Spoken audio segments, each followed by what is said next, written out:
একটা ছাতার নিচে ঘুগনি বিক্রি করতে করতে কেউ কোটিপতি হয়? হতে পারে, আর তাও আবার খুব তাড়াতাড়ি। হ্যাঁ হয়। আমি যদি টিএমসি দলের প্রার্থী হতাম, আমিও হতাম। চলো দেখে নেব এনার সম্বন্ধে দু এক কথা।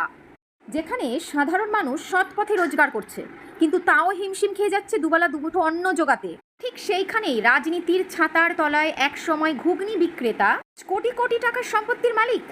দুর্নীতির আর কাটমানির এই খেলা কি ভাবেই গরিবের পকেট কেটে শ্রেণীর নেতার পকেট ভরাবে? আর একদিকে চাকরি প্রার্থীরা যখন তাদের হকের চাকরি পাওয়ার জন্য রাজনীতির পথে নেমে লড়াই করে যাচ্ছে, ঠিক তখন ঘুগনি বেচার আড়ালে কোটি কোটি টাকার রাজপ্রাসাদ আর বিলাসবহুল বহর গড়ে উঠেছে। জনতার টাকা লুটে রাতারাত কোটিপতি হয়ে গেল। কতদিন আর বাংলা এইভাবে সহ্য করবে? না, বাংলা আর সহ্য করবে না, কারণ এইবার পরিবর্তন হয়েছে। সব কটাকে টেনে টেনে সুড়ঙ্গ থেকে বের করবে। অনেক হয়েছে।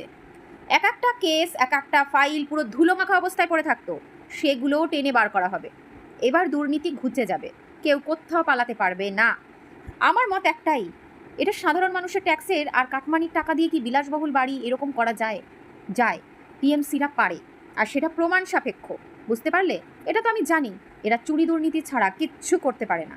কয়েকটা ভালো মানুষ এদের নোংরামির জন্য এই দলে থাকার কারণে তারাও বদনামি হয়ে যায়। মানে কিছু করার নেই তো। এটা আমার মত। এখানে যে আসবে সেই দুর্নীতিতে জড়িয়ে যাবে। তোমাদের মতামতটা জানাবে।